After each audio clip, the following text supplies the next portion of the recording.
कौन सी औलाद दुख देती है और कौन सी औलाद सुख। ये तीन बातें समझ लो, बुढ़ापे में दर दर नहीं भटकना पड़ेगा। नमस्कार प्रिय दर्शकों, हर हर महादेव। आप सभी का स्वागत है हमारे YouTube चैनल स्पिरिचुअल ज्ञान सागर में, जहां हम आपके लिए लाते हैं सनातन धर्म की अद्भुत कथाएं और आध्यात्मिक रहस्य जो आपके मन और आत्मा को शांति प्रदान करेंगे। आज की कथा आरंभ करने से पहले आपसे एक निवेदन है। गरुड़ पुराण में कहा गया है कि जो भी कथा या शिक्षा बीच में छोड़ी जाती है वह पाप का कारण बनती है, इसलिए इस कथा को अंत तक जरूर सुने। यदि आप एक सच्चे सनातनी हैं और भगवान श्री राम में अटूट श्रद्धा रखते हैं तो अभी वीडियो को लाइक करें, चैनल को सब्सक्राइब करें और कमेंट में जय श्री राम लिखकर अपना समर्थन व्यक्त करें। तो आइए प्रिय दर्शकों, बिना देरी किए आरंभ करते हैं आज की प्रेरणादायक कथा। प्रिय दर्शकों, बुढ़ापे में कौन सी संतान दुख देती है और कौन सी सुख, यह तीन बातें समझ लेना बेहद आवश्यक है ताकि बुढ़ापे में दर दर की ठोकरें न खानी पड़ें। प्रिय दर्शकों, यह कथा है नालायक पुत्रों के द्वारा किए गए अत्याचारों का शिकार एक असहाय पिता की। यह कहानी आपको सोचने पर विवश कर देगी कि क्या कोई संतान ऐसा भी कर सकती है। मित्रों, यह कोई नई बात नहीं है। आजकल हजारों ऐसे कलयुगी पुत्र हैं जिन्होंने अपनी मौज मस्ती के लिए माता पिता का सौदा कर दिया है। कुछ ने तो उन्हें किसी अनजान सड़क पर छोड़ दिया, तो कुछ उन्हें परदेश बुलाकर सेवा का वादा करते हुए सड़कों पर भीख मांगने के लिए मजबूर कर गए। दुनिया ऐसे हजारों किस्सों से भरी हुई है जहां लोगों ने पिता पुत्र के पवित्र रिश्ते को शर्मसार किया है। यह सोचकर भी लज्जा आती है कि मां बाप ऐसी कुपात्र संतान को जन्म क्यों देते हैं। ऐसी ही एक कथा है अनिरुद्ध नाम के एक वृद्ध व्यक्ति की। अनिरुद्ध बुढ़ापे की दहलीज पर खड़े थे। उनके शरीर पर झुर्रियां पड़ चुकी थीं और त्वचा सूखकर हड्डियों से लिपट गई थी। उनकी पत्नी कुछ साल पहले इस दुनिया से विदा ले चुकी थीं। अनिरुद्ध के 4 बेटे थे और सभी का विवाह हो चुका था। उन्हें यह उम्मीद थी कि 4 बेटों के सहारे उन्हें कोई चिंता नहीं होगी, कोई न कोई उनकी देखभाल करता रहेगा। इसी आस में अनिरुद्ध अपने पुत्रों के साथ रह रहे थे, लेकिन बेटों का व्यवहार ऐसा होगा इसकी उन्होंने कल्पना भी नहीं की थी। उनके बेटों ने उनकी खटिया को घर के एक कोने में डाल दिया था। बूढ़े पिता उस खटिया पर बैठे बैठे घर में आते जाते लोगों को देखते रहते थे। घर का कोई सदस्य उनसे सीधे मुंह बात नहीं करता था। जब भी वह अपने भोजन या दवा की बात करते तो हर बार कड़वे शब्दों से जवाब मिलता। बुढ़ापे में लोग क्यों नफरत करने लगते हैं, यह सवाल उनके मन को कचोटता था। लोग डूबते सूरज को नमस्कार करना पसंद नहीं करते, यह भूल जाते हैं कि कुछ समय बाद वही दशा उनकी भी होगी। वे यह भी याद नहीं रखते कि जो आज बूढ़ा है वह कल किसी समय उनके जैसा ही जवान था। वक्त के चक्र ने उसे इस हालत में पहुंचा दिया है।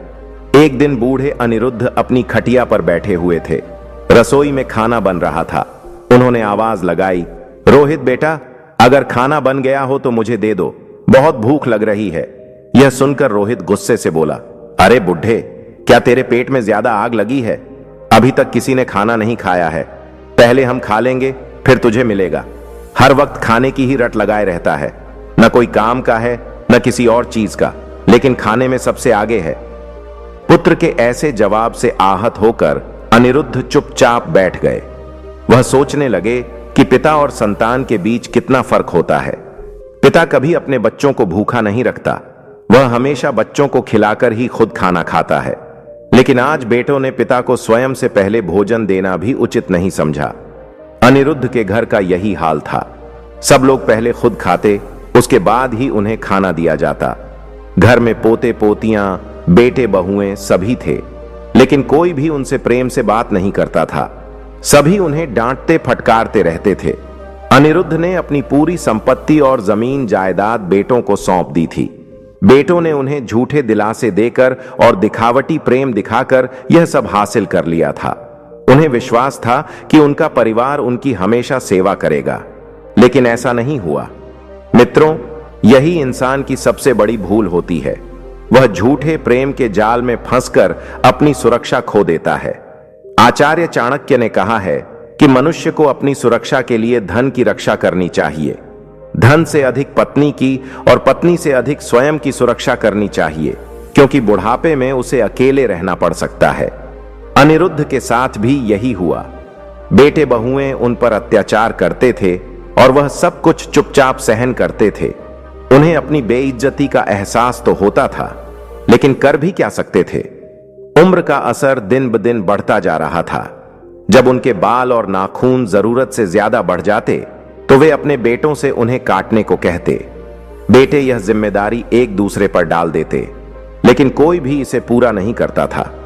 किसी तरह बूढ़ा खुद अपने नाखून काटता, लेकिन कांपते हाथों के कारण कई बार घायल हो जाता।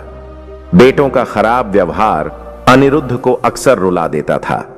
कई बार तो वे भगवान से अपनी मौत मांगने लगते थे। वे प्रार्थना करते, हे प्रभु, अब इस अपमान को सहन करना असंभव हो गया है। बहुएं और बेटे ऐसा खाना परोसते थे जैसे वे किसी आवारा कुत्ते को रोटी डाल रहे हों। जो कुछ भी उनका था वह अब उनके लिए पराया हो चुका था। एक दिन अजीब घटना घटी। एक व्यक्ति अनिरुद्ध के घर आया और उनके बड़े बेटे रामचरण से मिला। वह बोला, भाई साहब, मेरा नाम राम प्रकाश है। मैंने सुना है कि आपके पास एक दूध देने वाली गाय है। क्या आप अपनी गाय बेचेंगे? मैं आपको उचित मूल्य दूंगा। रामचरण ने जवाब दिया, भाई, गाय तो मैं नहीं बेचूंगा, लेकिन इस बूढ़े बाप को जरूर बेच दूंगा। क्या आप इन्हें खरीदना चाहेंगे? हम सब इनसे बहुत परेशान हैं। इन्हें ले जाओ और किसी काम में लगा दो। अगर ये हमारे घर से चले जाएंगे तो हमें राहत मिलेगी। रामचरण की इस बात पर वह आदमी हैरान होकर बूढ़े अनिरुद्ध की तरफ देखने लगा। अनिरुद्ध लाचार और बेबस अपनी चारपाई पर बैठे उसकी ओर देख रहे थे। आदमी ने पूछा, आप इस बूढ़े को कितने में बेचेंगे? अगर गाय नहीं मिली तो कोई बात नहीं, मैं इन्हें ही खरीद लूंगा। यह सुनकर रामचरण थोड़ा चौंक गया। उसने तो यह मजाक में कहा था, लेकिन आदमी सच में बूढ़े को खरीदने के लिए तैयार था। रामचरण ने मजाक में ही उनके लिए 5,000 रुपये की कीमत रख दी। इससे पहले कि रामचरण कुछ और कहता, उस व्यक्ति ने 5,000 रुपये रामचरण के हाथ में थमा दिए और कहा, यह लो पैसे, अब यह बूढ़ा मेरा हुआ। 5,000 रुपये देखकर रामचरण बहुत खुश हुआ। उसने सोचा कि अगर यह बूढ़ा 5,000 में बिक सकता है तो कोई इसे 50,000 में भी खरीद सकता है। वैसे भी यह हमारे किसी काम का नहीं है और परिवार पर बोझ बना हुआ है। रामचरण ने यह बात अपने तीनों भाइयों को बताई। भाइयों ने भी सहमति जताई और कहा, भाई, तुमने अच्छा काम किया। इस कमजोर शरीर की देखभाल अब कौन करेगा? पूरे दिन अपनी बेकार की हरकतों से हमें परेशान करता है। कौन इसे नहलाएगा, कपड़े बदलेगा या दवाइयां देगा? इसे मौत भी नहीं आती। अगर कोई इसे खरीद लेता है तो यह हमारे लिए बहुत बड़ी राहत की बात होगी। बेटों की यह बातें अनिरुद्ध चुपचाप सुन रहे थे। खुद को बेचे जाने की बात सुनकर उनका दिल टूट गया। उन्हें यकीन नहीं हो रहा था कि क्या कोई संतान अपने माता पिता के साथ ऐसा कर सकती है। उन्हें पहले से पता था कि उनके बेटे उनकी इज्जत नहीं करते, लेकिन इतना गिरा हुआ व्यवहार होगा यह उन्होंने कभी नहीं सोचा था। अनिरुद्ध ने अपने कपड़े एक थैले में रखे और उस आदमी के साथ चल दिए। उनकी आंखों में आंसू थे। उन्होंने सोचा, यहां से जाने के बाद मैं मर ही जाऊंगा, सब कुछ खत्म हो गया है। वह आदमी अनिरुद्ध को अपने घर ले गया। उसका घर बहुत शानदार था। उसने अनिरुद्ध से कहा, बाबा, आप उस घर के कोने में घुट घुट कर जी रहे थे। आज से यह पूरा घर आपका है। जहां मन करे वहां रहें। उसने अपनी पत्नी से भी कहा, बाबा, तुम्हारे पिता के समान हैं। इनके खाने पीने और सेवा सत्कार में कोई कमी नहीं होनी चाहिए। मैं इन्हें एक नरक से निकाल कर लाया हूं। उसकी पत्नी भी नेक विचारों वाली थी। उसने अनिरुद्ध का बहुत ख्याल रखा। समय पर उन्हें खाना देती, नहलाती और दवाइयां देती। धीरे धीरे अनिरुद्ध अपने बेटों द्वारा किए गए अन्याय को भूल गए। अब उन्हें लगने लगा कि उन्हें सच्चा बेटा मिल गया है। उस व्यक्ति ने अनिरुद्ध की सेवा में कोई कमी नहीं रखी। उनके दांत खराब हो गए थे तो उसने नई बत्ती सी लगवाई। उनकी आंखों के लिए चश्मा बनवाया। धन्य हैं ऐसे सुपुत्र जो दूसरों के माता पिता की भी अपने माता पिता की तरह देखभाल करते हैं। वृद्ध अनिरुद्ध के दिल में उस नेक दिल इंसान के लिए स्नेह उमड़ने लगा, जैसे उसने दुनिया की सारी खुशियां उनके जीवन में डाल दी हों। वह व्यक्ति जब भी अपने काम से घर लौटता, बूढ़े बाबा के लिए बाजार से कुछ न कुछ खाने की चीज लाता और बड़े प्यार से अपने हाथों से खिलाता। जब वह बाहर जाता तो उनसे पूछ कर जाता था कि उन्हें बाजार से क्या चाहिए। बाबा कहते, बेटा, इस घर में लाकर तुमने मुझे सारी खुशियां दी हैं, बुढ़ापे में मुझे और क्या चाहिए। जिस इज्जत के लिए मैं तरसता रहा वह इज्जत तुमने मुझे दी है, मुझे अब और कुछ नहीं चाहिए। फिर भी राम प्रकाश उन्हें कुछ न कुछ लाते रहते, कभी जूते, कभी कपड़े, कभी घड़ी। बाबा उनके इस व्यवहार से बहुत खुश रहते। कभी कभी उनकी आंखों में आंसू भी आ जाते जब वे उनकी सेवा और अपने बेटों का अन्याय याद करते। छुट्टी के दिनों में राम प्रकाश अपने परिवार के साथ बाबा को बाहर घुमाने ले जाते। जो बाबा पहले हर समय मौत की कामना करते थे, अब उनमें जीने की ललक बढ़ गई थी। एक दिन बाबा ने उस व्यक्ति से पूछा, बेटा, जब मेरे बेटे ने तुम्हें मुझे बेचने की बात कही तो तुमने मना क्यों नहीं किया? क्या सोचकर तुमने मुझे खरीदने का निर्णय लिया और इस तरह अपने घर में रखकर एक पिता की तरह आदर दिया? ऐसा होते देखना तो किसी सपने जैसा लगता है। तब उस व्यक्ति ने जवाब दिया, बाबा, जब आपके बेटे ने आपकी बोली लगाई तभी मुझे समझ आ गया था कि वे आपके साथ ठीक व्यवहार नहीं करते होंगे। जो औलाद अपने माता पिता की बोली लगाती है वह कितनी संकीर्ण सोच की हो सकती है। तभी मैंने तय किया कि आपकी तय कीमत देकर आपको उस नर्क से निकाल लाऊं। ऐसी संतान की छाया भी नहीं पड़नी चाहिए। मैंने बचपन में ही अपने पिता को खो दिया था। उनके जाने के बाद मैं अकेला हो गया। पिता के बिना औलाद का जीवन कैसा होता है मैं अच्छी तरह समझ चुका हूं। पिता संतान का सुरक्षा कवच होता है। वे अपने जीवन काल में संतान पर दुख नहीं आने देते। पिता के रहते औलाद को खुद को बोझ नहीं समझना पड़ता। मैं नहीं चाहता था कि कोई पिता कलयुगी बेटों के अत्याचार सहते हुए मौत की कामना करे। बेटा पिता का दूसरा जन्म होता है। जो बेटा अपने पिता की कदर नहीं कर सकता उसका जीवन व्यर्थ है। मैं उस विश्वास को मरने नहीं देना चाहता जो एक पिता अपनी संतान को पालते हुए देखता है कि एक दिन उसका बेटा उसका सहारा बनेगा। मैं आपका सहारा बनकर उस विश्वास को जीवन भर जीवित रखना चाहता हूं। राम प्रकाश की बातें सुनकर अनिरुद्ध भावुक हो गए। उन्होंने बेटा कहकर उसे गले से लगा लिया और रो पड़े। इस तरह अनिरुद्ध अपनी शेष आयु को राम प्रकाश के घर में खुशी खुशी बिताने लगे। एक पिता के विश्वास की जीत हुई और उन नालायक बेटों को उनके कर्मों का फल तब मिलेगा जब उनकी औलाद उनके साथ वैसा ही व्यवहार करेगी। दोस्तों, यदि आप चाहते हैं कि आपकी संतान आपके साथ ऐसा व्यवहार न करे तो इन 3 बातों का पालन करें। 1. अपनी औलाद को संस्कार, धर्म, आस्था और विश्वास से जोड़कर रखें। 2. चाहे आपकी औलाद कितनी भी अच्छी हो, उनसे सेवा और सहारे की अपेक्षा न रखें। 3. खुद को आत्मनिर्भर बनाएं और अपनी संपत्ति अपने जीवन काल में पूरी तरह औलाद को न सौंपें। यह कहानी उन सभी को एक बड़ा सबक देती है जो अपने माता पिता की अवहेलना करते हैं। तो दोस्तों, आपको यह कथा कैसी लगी? अपनी राय हमें लाइक और कमेंट के माध्यम से जरूर बताएं और चैनल को सब्सक्राइब करना न भूलें। लेकिन दर्शक गण, कहानी यहीं समाप्त नहीं होती। आगे हम जानेंगे कि कौन सी औलाद बुढ़ापे में मां बाप से भीख मंगवाती है। दर्शक गण, यह कहानी ध्यान से समझ लेना, बुढ़ापे में बहुत काम आएगी। कौन सी संतान अपने माता पिता को भीख मांगने पर मजबूर करती है? यह निर्दयी बेटे और बहू की कहानी है। कहते हैं दोस्तों, जिस तरह सब्जी में सारे मसाले डालने के बाद अगर नमक न हो तो वह स्वादहीन लगती है, वैसे ही अगर आप अपनी संतान को तमाम सुविधाएं, लाड़ प्यार और अच्छी शिक्षा दें, लेकिन उसे संस्कार न सिखाएं, तो वह संतान किसी काम की नहीं होती। ऐसी संतान से माता पिता को सिर्फ दुख ही मिलता है। अब अगर आप अपनी किस्मत या ईश्वर को कोसें तो यह आपकी सबसे बड़ी भूल होगी। आज मैं आपको एक ऐसे नालायक बेटे और निर्दयी बहू की कहानी सुनाने जा रहा हूं जिन्होंने अपने माता पिता को भीख मांगने के लिए छोड़ दिया। जो माता पिता अपने बच्चों की हर इच्छा पूरी करते हैं, उनके खाए बिना खुद नहीं खाते, वही संतान उन्हें बुढ़ापे में एक निवाला भी नहीं दे पाती। दोस्तों, इसके पीछे कारण क्या है? यह मैं आपको इस कहानी के माध्यम से बताऊंगा। किसी गांव में ब्रजकिशोर नाम का व्यक्ति रहता था, जिसकी पत्नी का नाम शारदा देवी था।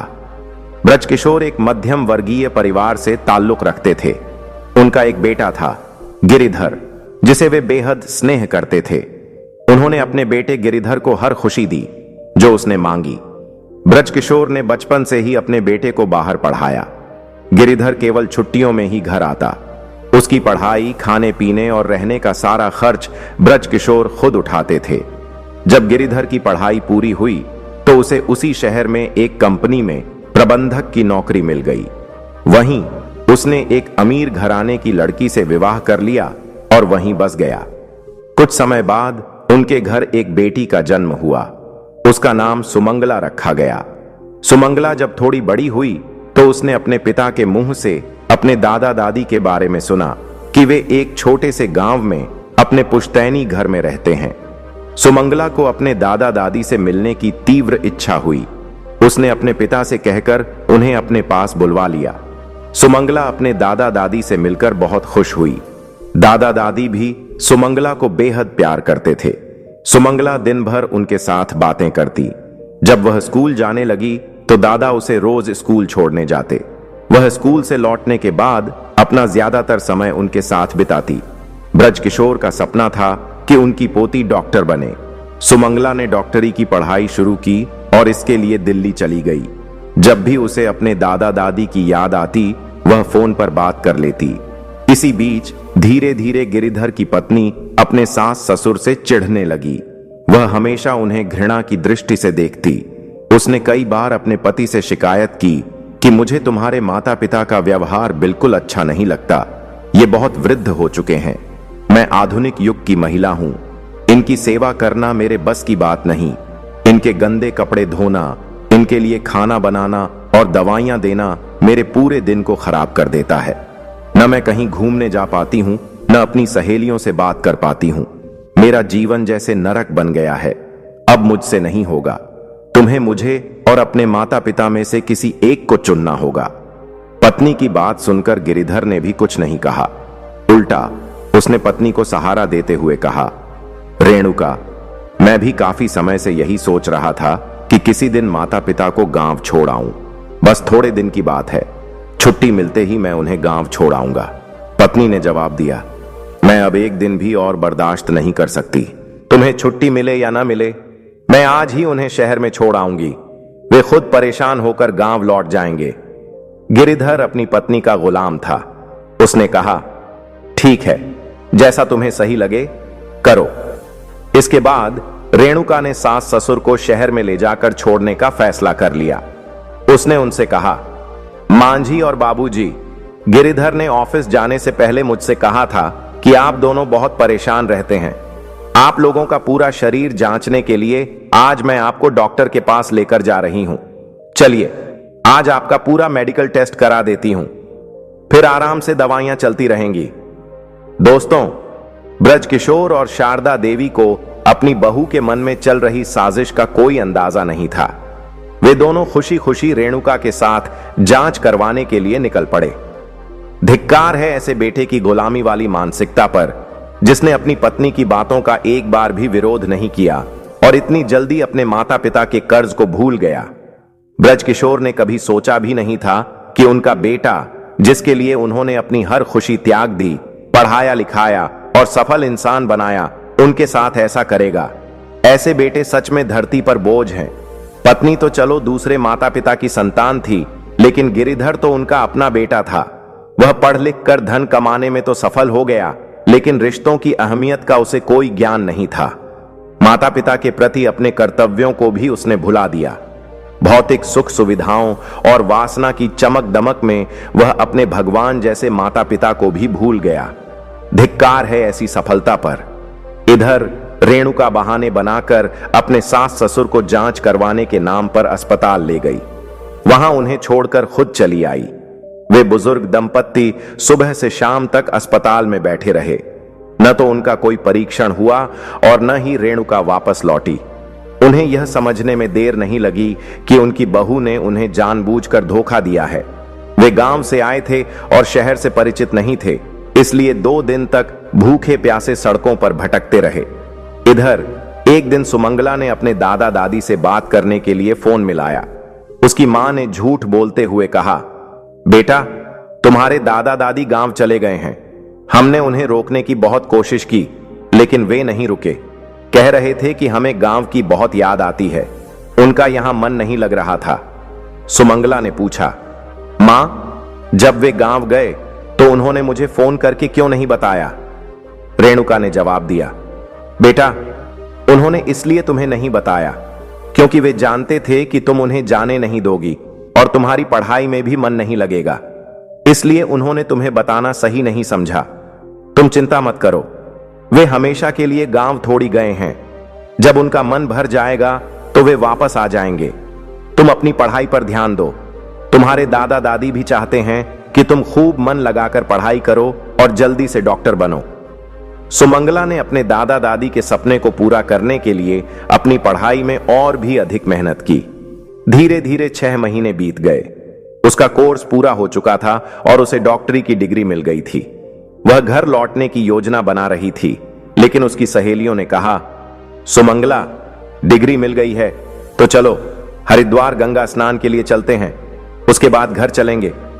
सुमंगला ने सहेलियों के सुझाव पर सहमति दे दी। हरिद्वार पहुंचकर उसने अपने दोस्तों के साथ गंगा स्नान किया। स्नान के बाद सभी दोस्त अपने अपने घर लौट गए। सुमंगला भी अपने घर जाने के लिए तैयार हो रही थी। तभी उसने मंदिर की सीढ़ियों पर बैठे एक बुजुर्ग जोड़े को देखा। दूर से ऐसा लगा जैसे वे उसके दादा दादी हों। पहले तो उसने सोचा कि यह संभव नहीं है, क्योंकि उसके दादा दादी तो गांव में हैं, लेकिन उसका मन नहीं माना। उसने सोचा, एक बार जाकर देख लेती हूं, भले ही कोई और हो, मेरी शंका तो दूर हो जाएगी। सुमंगला जब उनके पास पहुंची तो उसने देखा कि वे उसके दादा दादी ही हैं, फटे पुराने कपड़ों में लोगों के सामने भीख मांगते हुए। उसे अपनी आंखों पर विश्वास नहीं हुआ। दादा दादी ने भी उसे पहचान लिया। वे रोते हुए उससे लिपट गए और बार बार कहने लगे, मेरी बच्ची, मेरी बच्ची।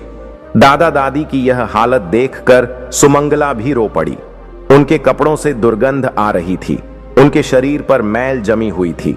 न जाने कितने दिनों से उन्होंने स्नान नहीं किया था। भूख और प्यास से वे बेहद कमजोर हो चुके थे। उनके हाथ पैर कांप रहे थे।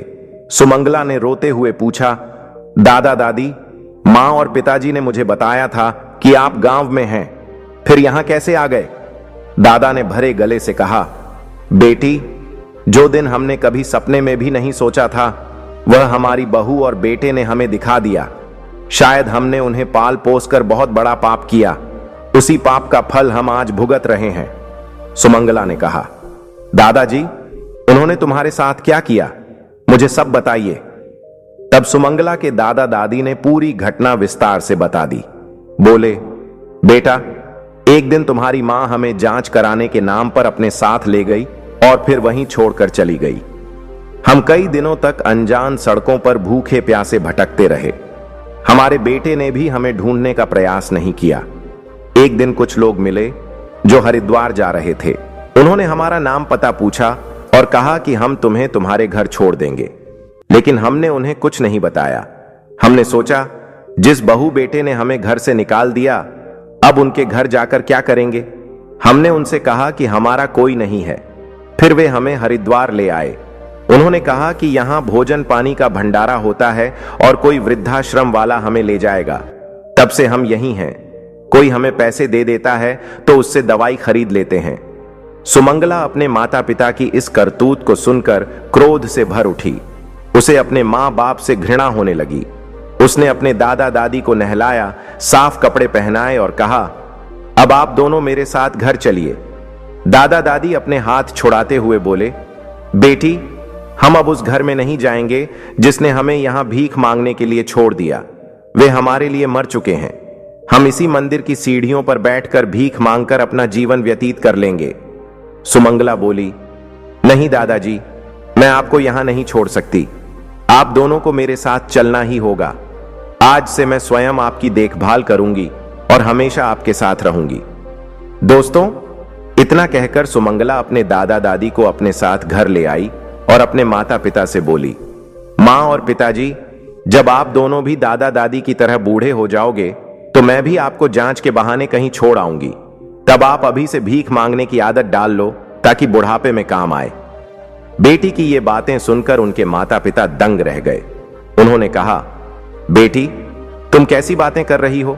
हम सड़कों पर भीख क्यों मांगेंगे? हमारा घर है ना। सुमंगला ने जवाब दिया, पिताजी, यह घर तो दादा दादी का भी था, फिर उन्हें घर से क्यों निकाल दिया? जिन्होंने आपको पाल पोस कर बड़ा किया और इस योग्य बनाया, आपने उन्हें 2 वक्त की रोटी तक नहीं दी और उन्हें मजबूर किया कि वे किसी मंदिर की सीढ़ियों पर बैठकर भीख मांगे। आप यह क्यों भूल रहे हैं कि जैसा बोओगे वैसा ही काटोगे? आपने मुझसे झूठ बोला कि दादा दादी गांव चले गए हैं, जबकि आपने उन्हें अनजान शहर में मरने के लिए छोड़ दिया। आप दोनों पापी हो और पापियों के साथ मैं एक पल भी नहीं रह सकती। सुमंगला ने कहा, आपको अकेले रहना अच्छा लगता है तो रहिए अकेले, मैं भी आपको छोड़कर जा रही हूं। दोस्तों, माता पिता गिड़गिड़ाते रहे, बेटी, हमारी बात सुनो, हमें माफ कर दो। लेकिन सुमंगला ने उनकी एक भी नहीं सुनी। वह अपने दादा दादी को लेकर शहर चली गई और सरकार से आरण लेकर एक अस्पताल खोला। उसने वहीं रहकर अपने दादा दादी की सेवा करनी शुरू कर दी। कुछ ही समय में अस्पताल अच्छा चलने लगा और उसका कर्ज भी उतर गया। उसने अपने माता पिता की ओर कभी मुड़कर नहीं देखा। जैसा कर्म किया था वैसा ही परिणाम उन्हें मिला। दोस्तों, पहली गलती अक्सर माता पिता कर देते हैं। वे बच्चों को सफल बनाने के लिए अपनी पूरी ताकत लगा देते हैं, लेकिन उनमें संस्कारों का बीजारोपण नहीं करते। बचपन से ही बच्चों को अपने आप से दूर रखते हैं, जिससे बच्चों के मन में माता पिता के लिए स्नेह समाप्त हो जाता है। बाहर रहने से वे बाहरी दुनिया के ही हो जाते हैं। कहते हैं कि स्नेह तो तभी होता है जब बचपन से ही परिवार के साथ रहकर उसकी अहमियत समझी जाए।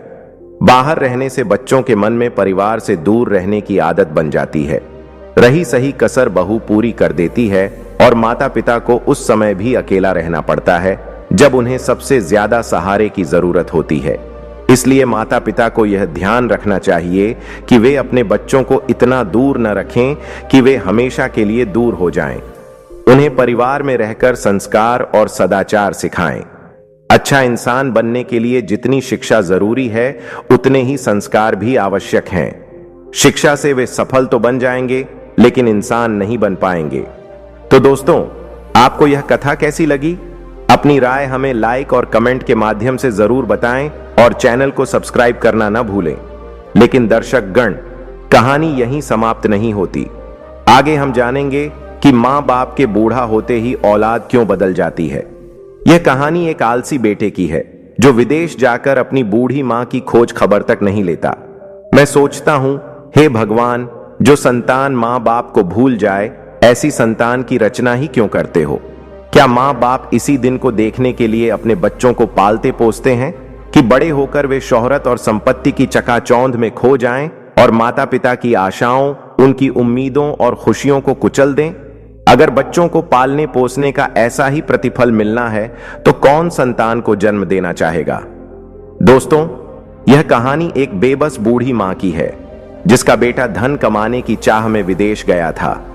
उसने अपनी मां से वादा किया था, हे मां, मैं जल्द ही पैसे कमाकर लाऊंगा और तुम्हारी आंखों के मोतियाबिंद का इलाज करवाऊंगा।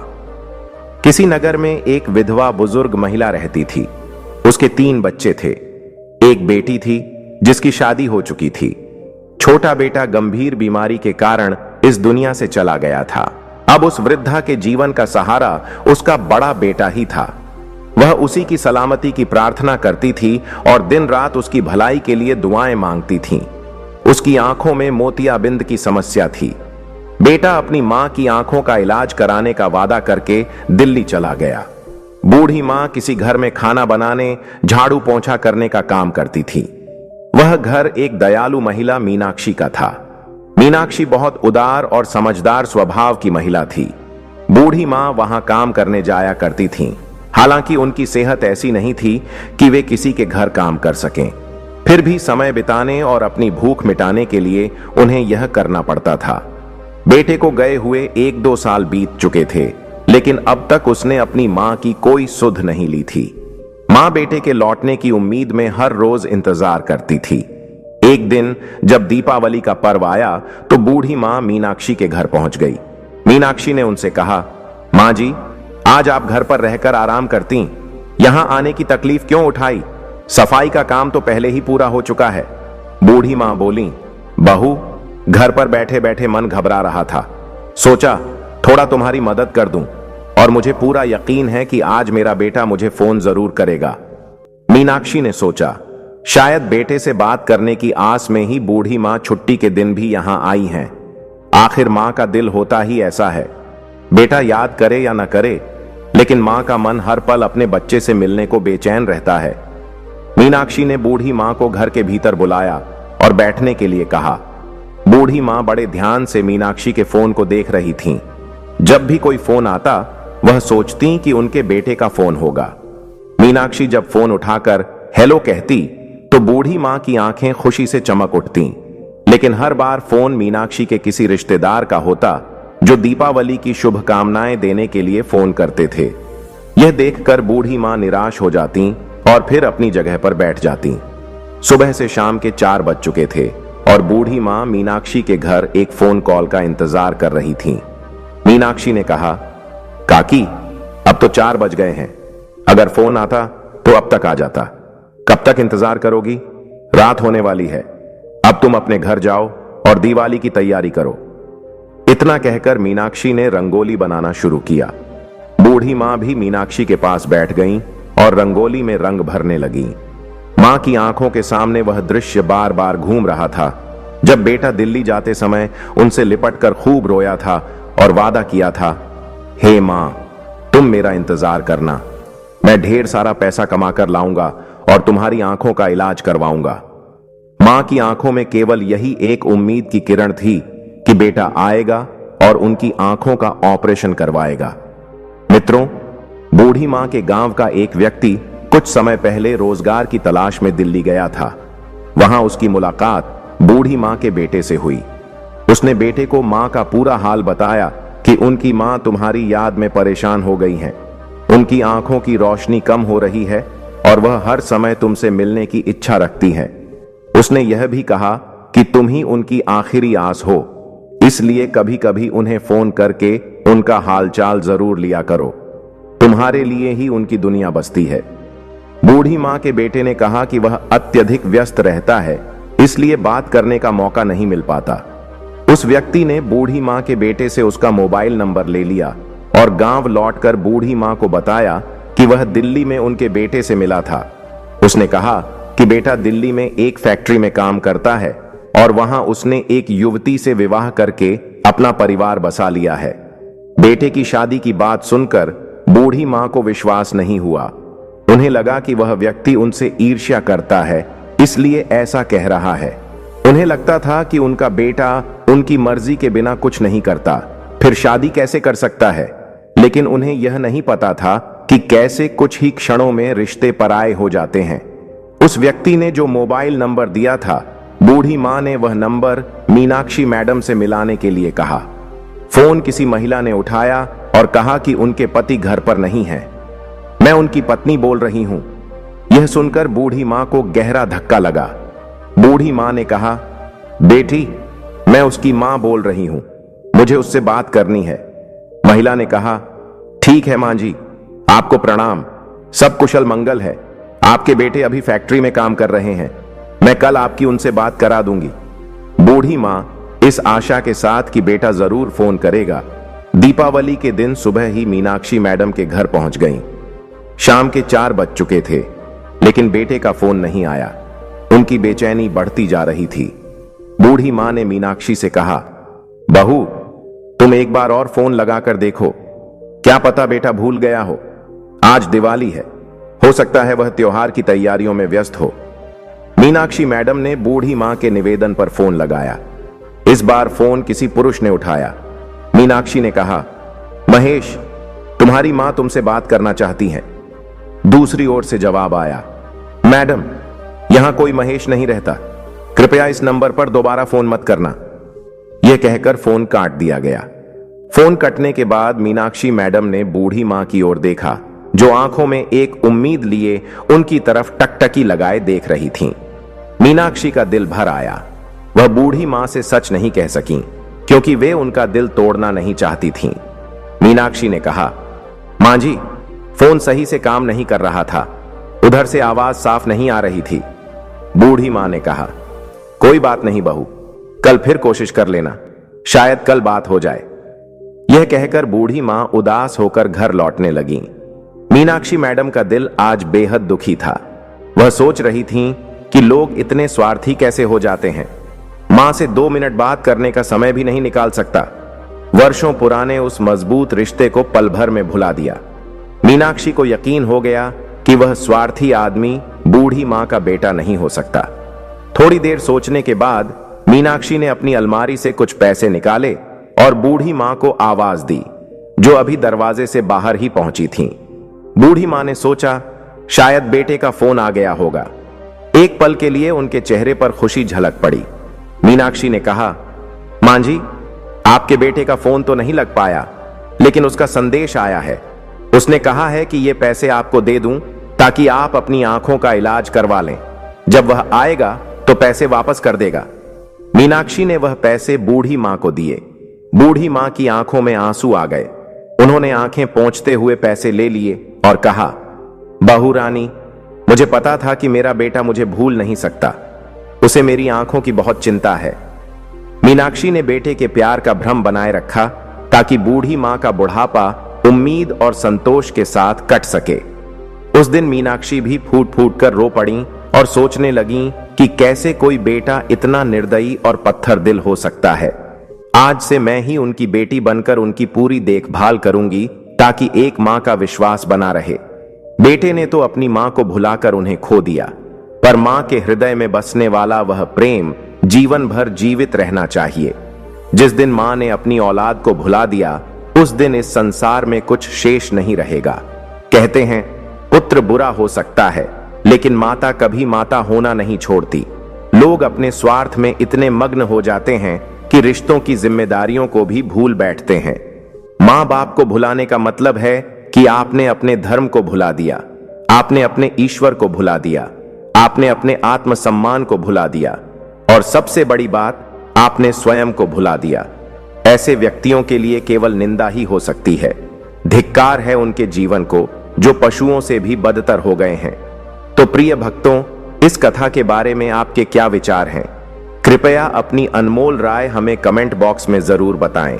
हम आशा करते हैं कि यह कथा आपके मन को भा गई होगी और आपको आध्यात्मिक प्रेरणा मिली होगी। अगर यह कथा आपको पसंद आई हो तो कृपया वीडियो को लाइक करें, चैनल स्पिरिचुअल ज्ञान सागर को सब्सक्राइब करें और इस वीडियो को अधिक से अधिक अपने मित्रों और परिवारजनों के साथ शेयर करें ताकि यह संदेश और ज्ञान सभी तक पहुंचे। साथ ही कमेंट सेक्शन में जय श्री कृष्णा लिखकर अपनी श्रद्धा प्रकट करें। इस वीडियो को अंत तक देखने के लिए आप सभी का दिल से धन्यवाद। जय श्री राम।